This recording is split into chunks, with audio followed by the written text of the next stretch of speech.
The American Bach Soloists were founded in 1989 with the mission of introducing contemporary audiences to the cantatas of Johann Sebastian Bach through historically informed performances. We use both true antique instruments from the 17th and 18th centuries and modern copies or replicas that are built to the exact standards and fine details as their authentic historical models. Eventually, our repertoire expanded to include Bach's purely instrumental and larger choral masterpieces, as well as music of his contemporaries and that of the early classical era and beyond. One of our annual programming traditions is a set of performances of Handel's Messiah in the truly magnificent setting of San Francisco's Grace Cathedral. Its architectural proportions provide an acoustic that complements Handel's most monumental choruses, and as it is a place of such palpable peace and serenity and community, it is a venue second to none when it comes to rendering Handel's great music in a way that serves its original intention. Handel's Messiah is certainly the world's most well-known oratorio. It has been performed since its premiere more than 250 years ago by hundreds of thousands of professional and amateur musicians and heard by millions. Yet details about its history remain largely unknown to those who experience it the most, in some cases on an annual basis. For example, many, if not the majority, of those who perform and hear the work are unaware that at least 10 distinct versions of it were performed under Handel's direction over the course of a dozen or so years. Some of Handel's greatest opera and oratorio singers performed Messiah with him. The work attracted great and noble artists, and their artistry inspired Handel. Soon, audiences began to realize that they were experiencing a work that was more universally significant than any other that had preceded it.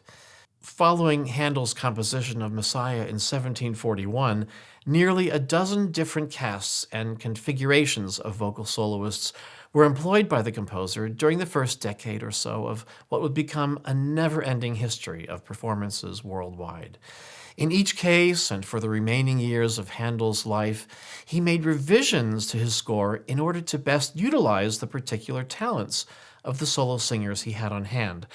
While it is certainly true that Handel's arrangements and transcriptions of arias that were employed for the work's premiere in Dublin in 1742 were due to the inadequacy of some of the singers at his disposal there, all subsequent revisions sought to show both the artists and their work in the best light. Customizing a musical work for the sake of the performers was not uncommon. Other traditions further supported this kind of expected artistic license. In most cases, final arias within any opera of the period were always awarded to the most important singer, not necessarily the most important character. This sort of deference to the talent made a great deal of sense, as during Handel's day, the singers themselves were as much of an attraction to the audience, if not more so, as the composers and their works might have been. So in Handel's implementations of various casts of Messiah soloists, he made redistributions of the workload to be fair, or in some cases, to be flattering to the members of any particular roster. When surveying all of the versions of Messiah, it is very interesting to look first at the assignment of the final aria, If God Be For Us. Although originally composed for soprano, even for the premiere, Handel altered the key so that it could be sung by the contralto Susanna Sibber, a singing actress that Handel found to be tremendously compelling.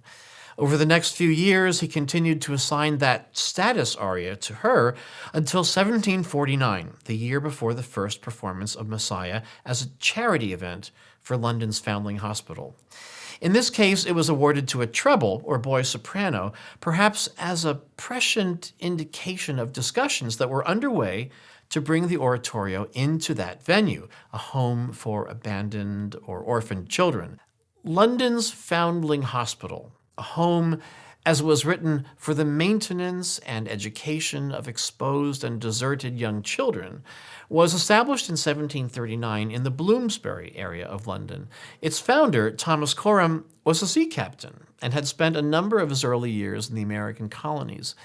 Following a career as a successful London merchant, he turned his attention to philanthropy, and in particular, rescuing homeless, abandoned children.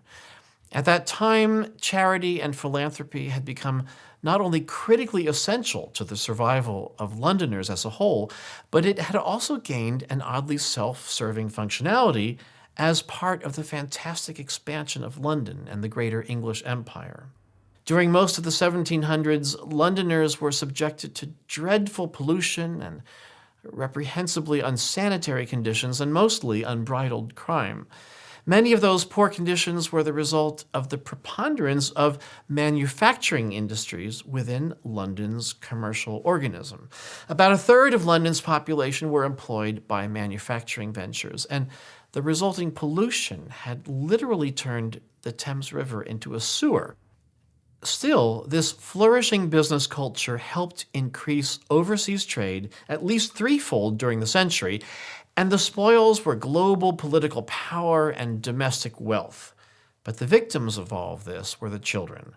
Many lived only a few short years, and still others were abandoned to live on their own in the filth and the smoke and the mire of London's poorer quarters.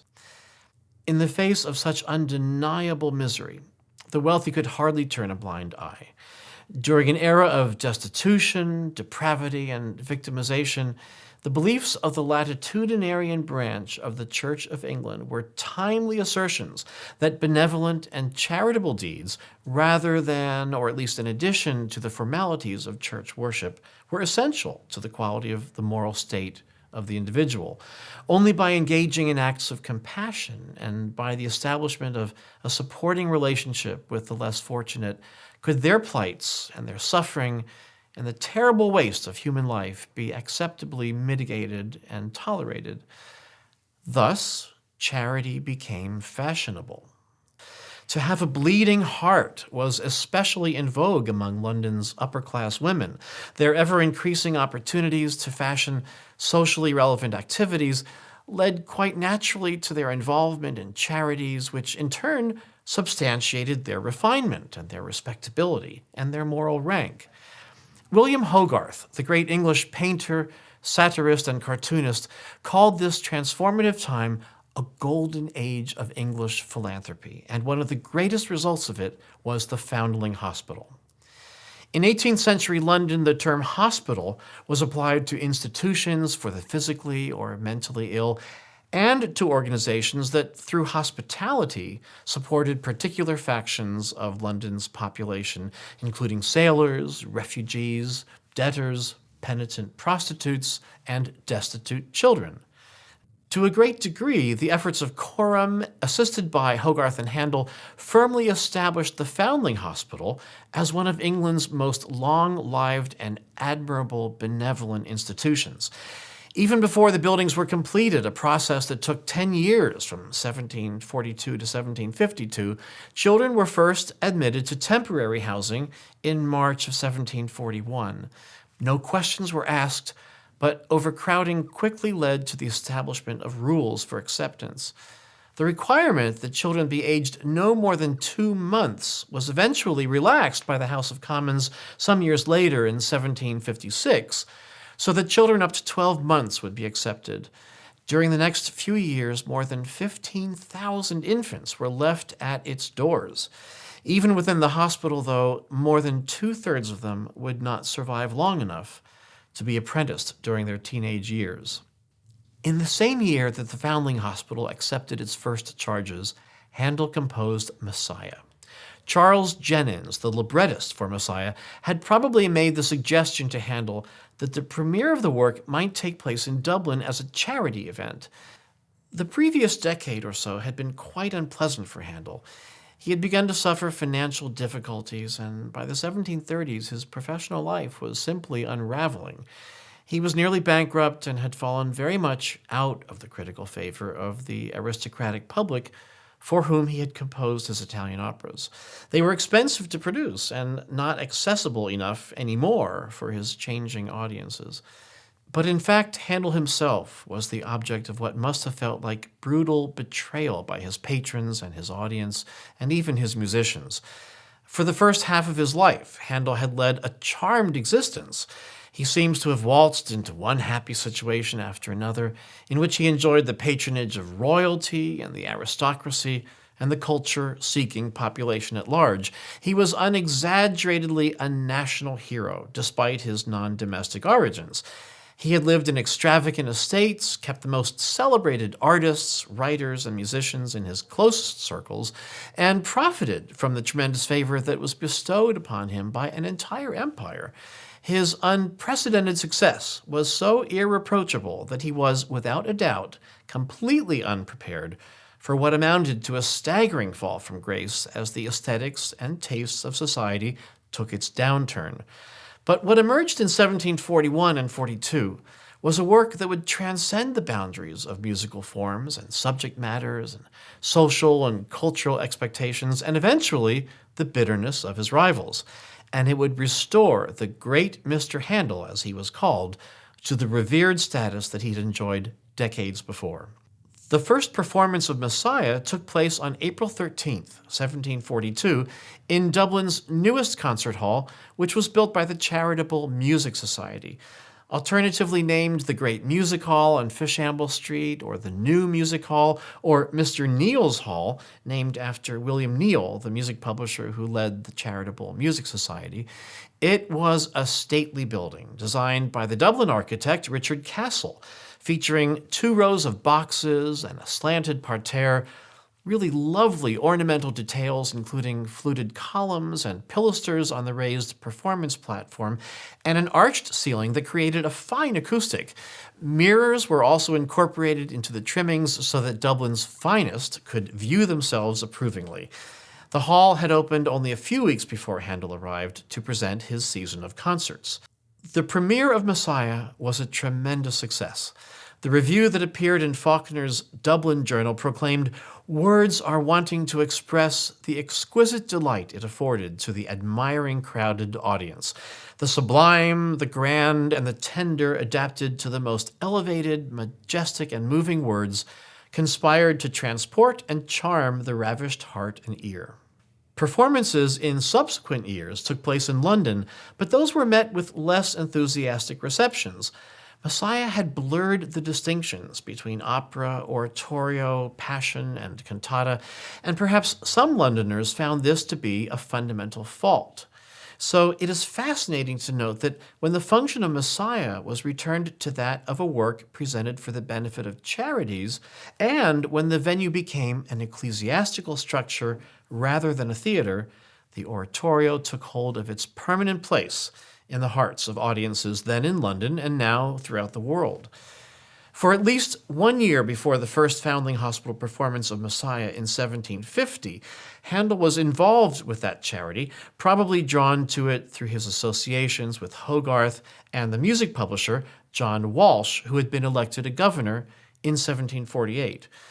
On May 4th, 1749, Handel had made an offer, which was gratefully accepted, to present a concert of vocal and instrumental music to help in the completion of the hospital's chapel.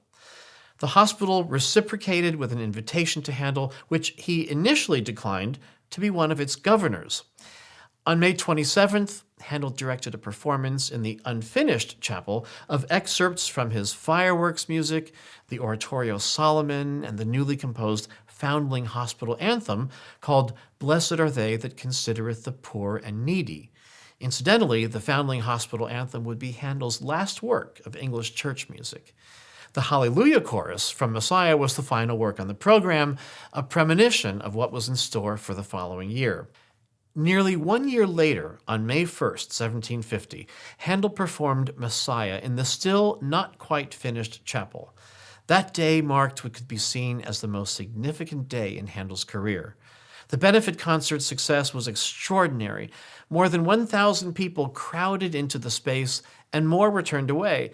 Massive public attention to the event, coupled with unequivocal approbation for the oratorio, served Handel well and generated new commitment on the part of the London audience to uphold Handel and his oratorios as the great beacons of English music that they are.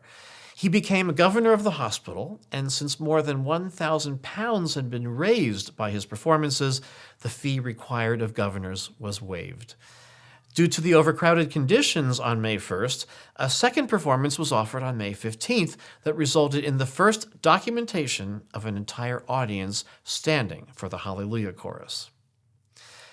The most noteworthy musical aspect of the 1750 Foundling Hospital version of Messiah is the reworking of the aria, "But Who May Abide?" In this year, Handel employed the castrato Gaetano Guadagni, who had arrived in London 2 years before, in 1748, as part of an Italian opera company. The music historian Charles Burney wrote about Guadagni, just 20 years old at the time. His voice was then a full and well-toned countertenor, but he was a wild and careless singer.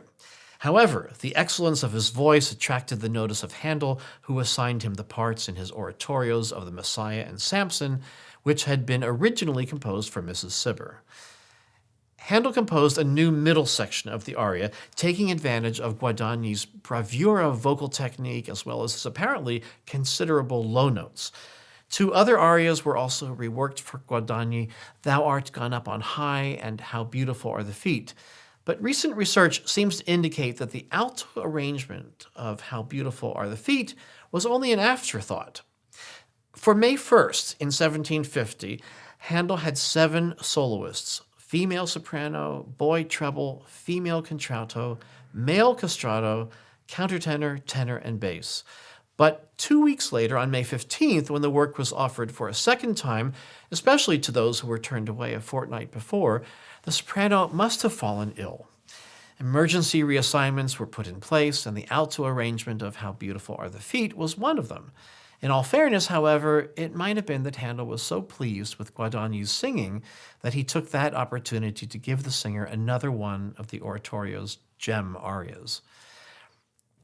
In subsequent years, the Foundling Hospital continued to rely upon annual performances of Messiah for significant income, but Handel's life was approaching its very real twilight.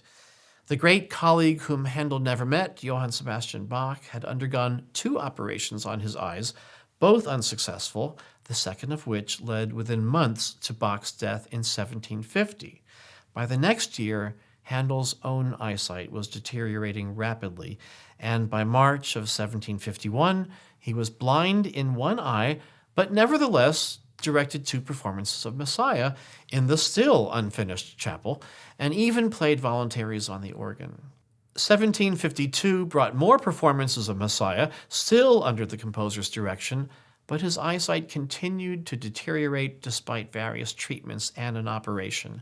On August 17th of that year, a London newspaper reported that Handel had been seized a few days ago with a paralytic disorder in his head, which had deprived him of sight.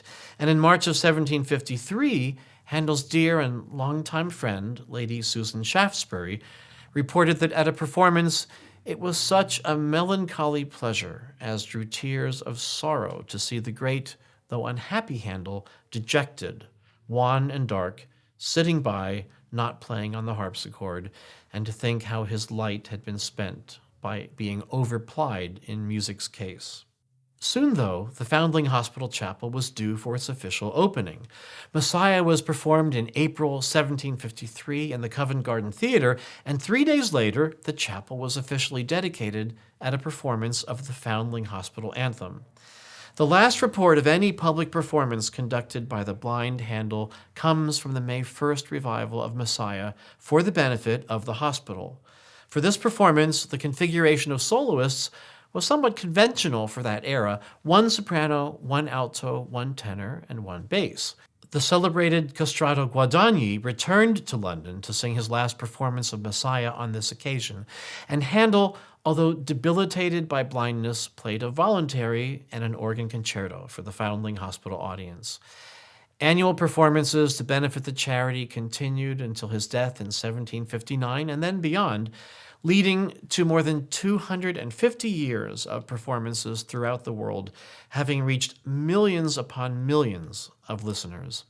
Handel was a man of quiet yet firm religious convictions, almost certainly nudged to embrace Catholicism during his early years in Rome, and having been presented with the idea of converting to the Church of England, especially during the years of rather significant monarchical patronage in London, he remained a staunch Lutheran. Ecclesiastics were prevalent in his mother's family, and his evangelical Lutheran identity may very well have stemmed partially from a desire to retain a lifelong connection to his Saxon background and heritage. It follows, then, that while Messiah is certainly considered by any audience to be a grand musical entertainment, as it was sometimes called in Handel's day, the composer is purported to have said, "I should be sorry if I only entertained them. I wished to make them better."